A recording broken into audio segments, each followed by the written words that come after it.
야고보서 5장. 너희 부한 자들아 들으라. 너희에게 임할 고난으로 말미암아 울고 통곡하라.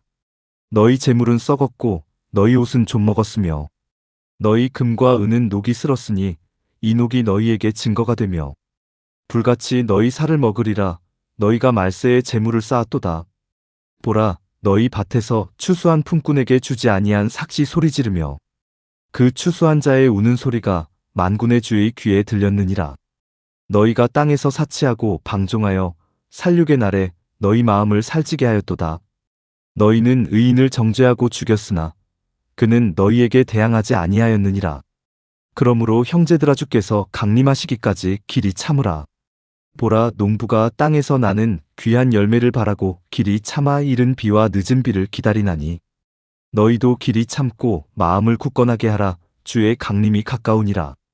형제들아, 서로 원망하지 말라. 그리하여야 심판을 면하리라. 보라, 심판주가 문 밖에 서 계시니라. 형제들아, 주의 이름으로 말한 선지자들을 고난과 오래 참음의 본으로 삼으라. 보라, 인내하는 자를 우리가 복되다 하나니 너희가 욥의 인내를 들었고 주께서 주신 결말을 보았거니와 주는 가장 자비하시고 긍휼히 여기시는 이시니라. 내 형제들아, 무엇보다도 맹세하지 말지니 하늘로나 땅으로나 아무 다른 것으로도 맹세하지 말고 오직 너희가 그렇다고 생각하는 것은 그렇다 하고 아니라고 생각하는 것은 아니라 하여 정죄받음을 면하라. 너희 중에 고난당하는 자가 있느냐? 그는 기도할 것이요. 즐거워하는 자가 있느냐? 그는 찬송할지니라. 너희 중에 병든 자가 있느냐? 그는 교회의 장로들을 청할 것이요. 그들은 주의 이름으로 기름을 바르며 그를 위하여 기도할지니라. 믿음의 기도는 병든 자를 구원하리니 주께서 그를 일으키시리라. 혹시 죄를 범하였을지라도 사하심을 받으리라.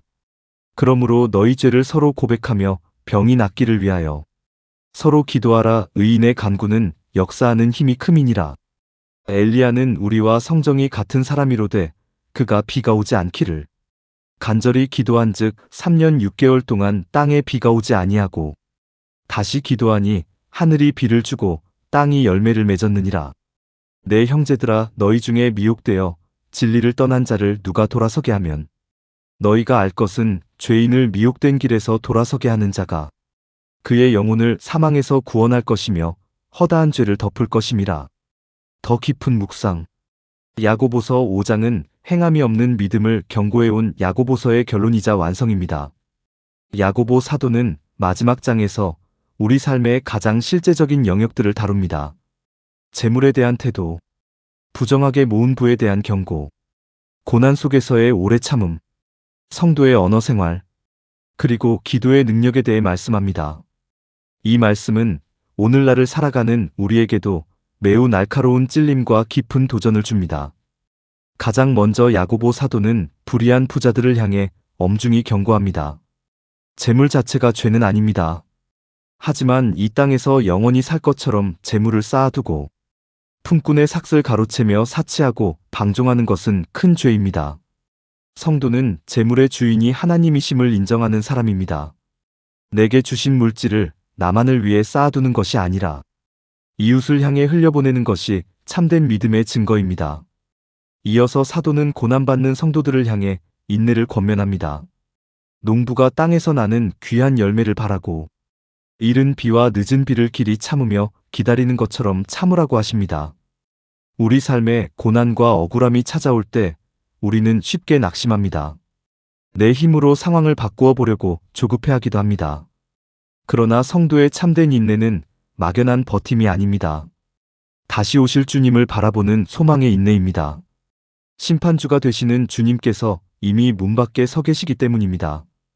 우리는 고난 속에서 서로 원망하기 쉽습니다.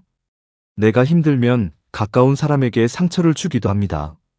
성경은 욥의 인내를 기억하라고 말씀합니다. 욥은 모든 것을 잃은 고통 속에서도 하나님을 향한 신뢰를 거두지 않았습니다. 하나님은 마침내 욥에게 가장 자비하시고 긍휼히 여기시는 결말을 보여주셨습니다. 또한 성도는 고난의 때에 기도해야 합니다. 즐거운 때에는 찬송해야 합니다. 그리고 연약하고 병든 자들을 위해 서로 기도해야 합니다. 믿음의 기도는 병든 자를 구원하고 주께서 그를 일으키시는 역사를 가져옵니다. 야고보 사도는 우리와 성정이 똑같았던 엘리야를 예로 듭니다. 엘리야는 대단한 초능력자가 아니었습니다. 우리처럼 두려워하고 낙심하기도 했던 평범한 인간이었습니다. 그러나 그가 간절히 기도했을 때 하늘이 닫히고 열리는 기적이 일어났습니다. 기도의 능력은 기도하는 사람의 위대함에 있지 않습니다. 기도를 들으시는 하나님의 위대함에 있습니다. 의인의 간구는 역사하는 힘이 큽니다. 마지막으로 사도는 진리를 떠난 자들을 돌아서게 하는 일의 소중함을 말합니다. 영적으로 방황하는 이들을 바른 길로 인도하는 것은 한 영혼을 사망에서 구원하는 가장 가치 있는 일입니다. 야고보서 5장은 오늘 우리에게 질문을 던집니다. 당신은 물질의 주인 자리를 하나님께 내어드리고 있습니까?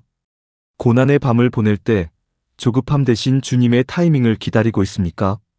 문제가 생겼을 때 원망하기보다 무릎으로 기도의 자리에 나아가고 있습니까? 오늘 우리의 고백이 이것이 되기를 원합니다. 주님, 흔들리는 세상 속에서 인내와 기도로 승리하게 하소서. 더 깊은 기도. 주님, 야고보서 5장의 말씀을 통해 제 삶의 연약한 부분들을 정직하게 돌아봅니다. 이 땅의 재물에 마음을 빼앗겨 하늘의 보화를 쌓는 일에 소홀했던 모습을 회개합니다. 내게 주신 모든 물질이 주님의 것임을 고백하오니 이기적인 탐욕을 버리고 선한 청지기로 살게 하옵소서. 예수님, 삶의 고난과 시련이 찾아올 때 원망하거나 낙심하지 않게 하옵소서. 농부가 이른 비와 늦은 비를 기다리듯 주님의 완전하신 때를 묵묵히 기다리는 믿음을 주옵소서. 다시 오실 주님을 바라보며 내 마음을 굳건하게 지키게 하옵소서. 주님, 고난의 때에 인간적인 방법을 찾기보다 가장 먼저 무릎 꿇고 기도하는 자가 되게 하옵소서. 즐거울 때에는 내 자랑을 멈추고 모든 영광을 찬송으로 주님께 돌리게 하옵소서. 예수님, 공동체 안에서 아파하고 신음하는 이들을 외면하지 않게 하옵소서. 서로의 아픔을 보듬으며 병이 낫기를 위해 간절히 서로 기도하게 하옵소서. 우리와 성정이 같았던 엘리야의 기도를 들으신 주님, 오늘 드리는 우리의 믿음의 기도에 응답하시고 삶의 닫힌 문들을 열어주옵소서. 마지막으로 방황하는 영혼들을 향한 주님의 마음을 품게 하옵소서. 낙심하여 교회를 떠나거나 진리에서 멀어진 이들을 따뜻한 사랑으로 돌이키는 통로가 되게 하옵소서. 오늘도 우리에게 오래 참음의 본을 보여주시고 가장 자비롭고 긍휼한 결말을 예비하시는 예수님을 의지합니다. 예수님의 이름으로 기도드립니다. 아멘.